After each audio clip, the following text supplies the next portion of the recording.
The scream had already faded when the first light broke over the desert, but the bruises still burned.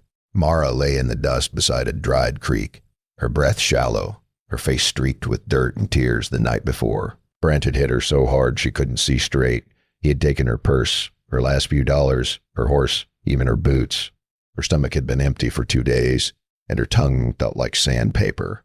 Then he spat beside her and rode off laughing into the dark. When morning came, the wind was cold, the sun merciless. Mara crawled toward a small shape in the distance.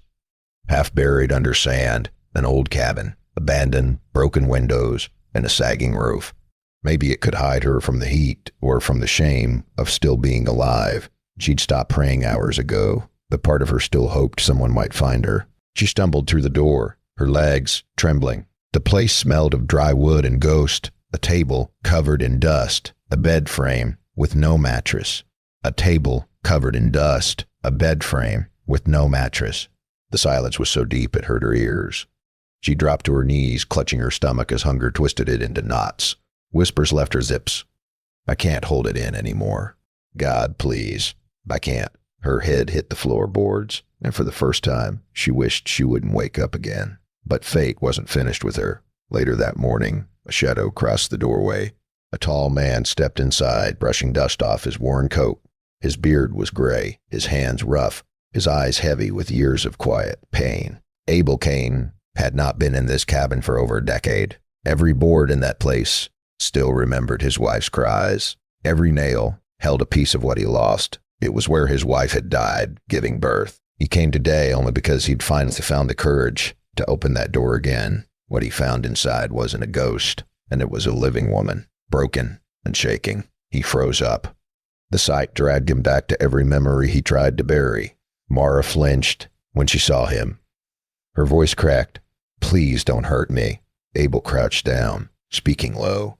I ain't here to hurt you, miss. She tried to stand, but her knees buckled. Tears streamed down her bruised face. Her words came out between sobs. Please help me out between sobs. Please help me. I'll do anything. You can have me if you want. Just don't leave me here to die. Abel's jaw tightened. He had seen desperation before, but never like this. He pulled a canteen from his belt, unscrewed the canteen from his belt, unscrewed the cap, and placed it against her lips. Drink first, he said. Water spilled down her chin. She gulped like a starving animal. He waited until she finished, then looked around the room. This place ain't safe, he muttered. Sia will sniff you out by night. Mara shook her head weakly. I don't care. I got nowhere else. Abel sighed. His gaze lingered on the walls that once heard his wife's voice. Now they echoed with the broken whisper of a stranger. He reached out his hand. Come on. You ain't dying here today. She hesitated, her body trembling. Why are you helping me? He didn't answer her right away. But sometimes words weren't enough to explain why a man does the right thing, because no one helped her when she needed it. He said, at last. She didn't know who her was, but in his eyes, there was grief deep enough to drown in. He lifted her carefully, set her on his horse, and began the slow ride back across the plain behind them. The cabin stood silent, once more, holding its secrets close. And as the wind rose, Mara looked at the man beside her and wondered, had she just been saved from death, or was she stepping into a story she'd never escaped from? The ride back was slow and quiet. Mara's head rested against the saddle. Her eyes barely stayed open. Every bump on the trail pulled a small sound from her throat. Abel kept his gaze on the road. The morning sun cut through the dust, painting long lines across the fields. He hadn't brought anyone back to his ranch since his wife passed. Anyone back to his ranch since his wife passed. The thought of another voice in that house felt strange, but leaving the girl out there to die felt worse. By the time they reached his cabin, the sun sat high and cruel. The house looked small against the empty land. A few fences, a lonely barn, a windmill that squeaked every time it turned. He lifted Mara off the horse and carried her inside. She was lighter than she looked. Her skin burned hot from fever. He laid her on the bed and poured water into a tin cup. Drink a little, he said. She nodded weakly. Her hands shook. Abel pulled a blanket over her and turned to light the stove. The room smelled of smoke and old pine. He cooked a small pot of broth, slow and simple. The smell filled the cabin, soft and human, something the place hadn't felt in years. When he offered it to her, she looked at him with wide, frightened eyes. when he offered it to her. She looked at him with wide, frightened eyes. "You don't have to pay me," he said softly. "I ain't that kind of man." Her lips parted, confused. "I just thought folks don't do things for free out here." Abel gave a tired half-smile. "You'll work when you can stand on your feet again. Maybe cook, maybe mend a few shirts. That's fair enough." She looked at him for a long time, then nodded. "Thank you," she whispered. That night, the wind outside howled across the plains. Abel sat by the fire fixing an old saddle strap.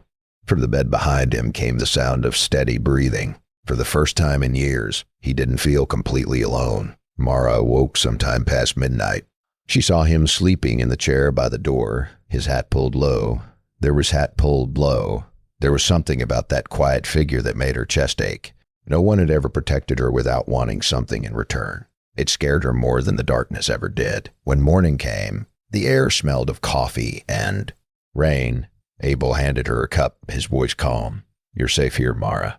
You do your part, and you stay as long as you need." She nodded, clutching the cup with both hands. Her eyes dropped to the floor, but deep inside, something began to stir. It wasn't just hunger or fear anymore.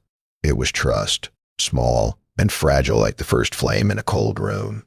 And Abel, though he didn't say it, felt that same flame start to flicker inside him too. Outside, the windmill turned slow. The land was quiet again. Outside, the windmill turned slow.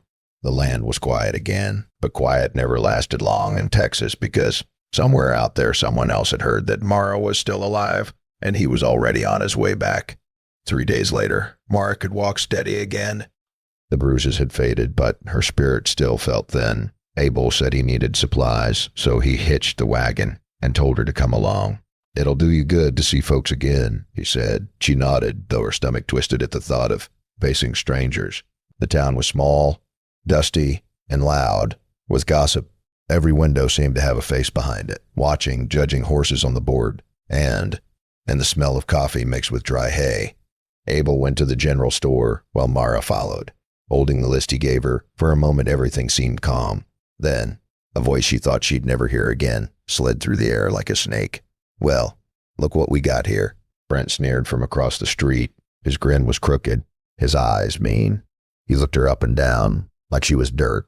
"Didn't think you'd crawl this far, girl." Mara froze. Her body remembered the pain before her mind did. Mabel turned, watching her face pale. Then she stepped forward, anger shaking her voice. "You stole my money. You left me to die." People stopped to look. Brent laughed. "Money. You left me to die." People stopped to look. Brent laughed. "That was mine. Sweetheart, you took my purse when I was sleeping." The crowd believed him before she even had the chance to bray. The crowd believed him before she even had the chance to bray. The crowd whispered. A man spit near her feet. In a place like this, it didn't take much for a woman's story to fall apart. Brent walked closer.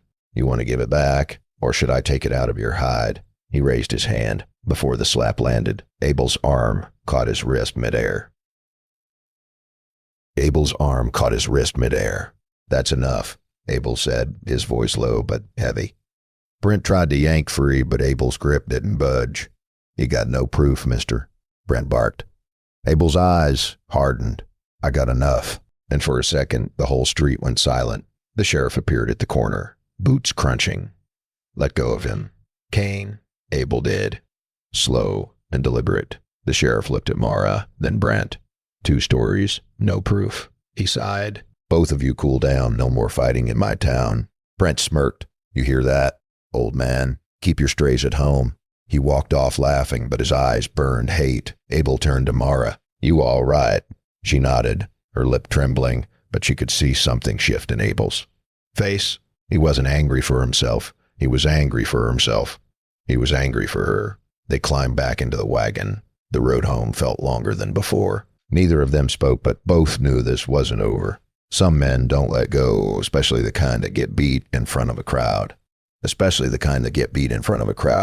And sure enough, that night, a shadow waited beyond the fence line, watching their cabin light flicker in the wind. "So,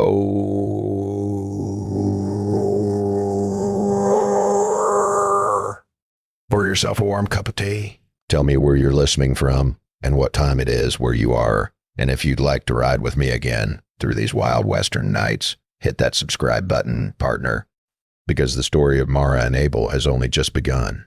The wind had been strange that night, too quiet, too cold for summer. Abel felt it first, that old gut sense that trouble was riding his way. He had seen enough men like Brent to know one thing. They never quit to know one thing. They never quit. Mara was inside the cack, been mending a torn shirt by lamplight. Abel stepped out to check the horses when he heard it. Footsteps then, the soft creak of a saddle. Two shadows moved near the fence line. He blew out the lamp, letting the darkness settle. The moonlight was thin, but enough to see the glint of steel. A knife, then another. Brent's voice came low and mean. "Come out, old man. I just want what's mine." Abel said nothing. He grabbed the shotgun from the porch and eased forward, boots silent in the dust. And the second man kicked the gate open. "Don't make this hard. Hand the girl over and maybe we'll let you keep breathing." The words burned through the silence. Inside, Mara froze. Her hands trembled on the needle. When she peeked through the window, she saw Abel standing tall, gun leveled. The sight of him there, calm and solid against the night, made her heart twist. Brent spat. "You going to shoot me, Kame?" "Over some lying thief." Abel's voice stayed low. "You step 1 foot closer and we find out." Then everything moved fast. Brent lunged. The knife flashed in the moonlight. Abel swung the shotgun hard, catching Brent in the ribs. The blade sliced through his sleeve, drawing blood, but he didn't flinch. The second man came from the side, shouting. Abel turned, using the gun like a club, striking him across the jaw. The man dropped, dazed. Brent charged again. This time, Abel caught his wrist, twisted hard, and the knife clattered to the ground. Abel grabbed a rope from the fence and tied Brent's hands, tight Brent's hands, tight Brent's hands, tight Brent's hands, tight Brent's hands, tight Brent's hands, tight Brent's hands. The noise had drawn neighbors from across the field. Someone yelled that the sheriff was coming. Brent cursed, struggling, but Abel stood over him. His shirt was torn, blood dripping from his arm, but his voice was steady. "Next time you come for her, bring a coffin." The sheriff arrived. Minutes later, he saw the knives, the bruises, the witnesses. Brent Waugh. Shawled up, cursing the whole way, the lawman gave Abel a long look. "Good work keeping her safe."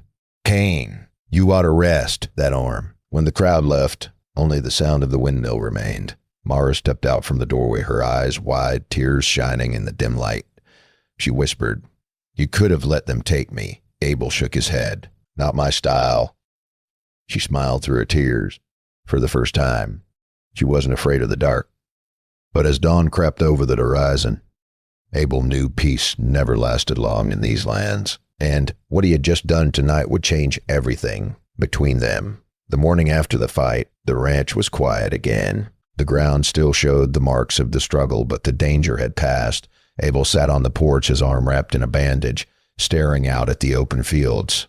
His arm wrapped in a bandage, staring out at the open fields. The air smelled of dust and wet grass. After a long night of fear, Mara brought him coffee, her hand steady now. He looked at her and smiled a little. "Guess I made a mess of the place," he said. She smiled back. "Guess you did.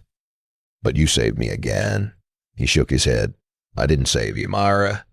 You saved yourself. I just gave you a chance to stand."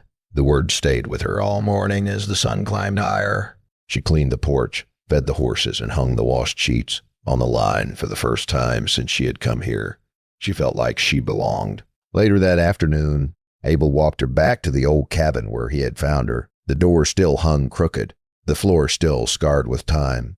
He stood in silence, his hand brushing the wall. "This was my wife's place," he said softly. "I couldn't walk in here for years, but when I saw you that morning, I thought maybe it was time to stop running from ghosts." Mara's eyes filled with tears. "I thought I was just trying to survive," she said. "Turns out I was just looking for a place where someone would see me. A short ride is more than what I lost." Abel turned to her, his voice low. "Well, you're seen now. You're home." The weeks rolled by. Together they fixed the fences, planted a small patch of vegetables, and rebuilt the roof of that old house.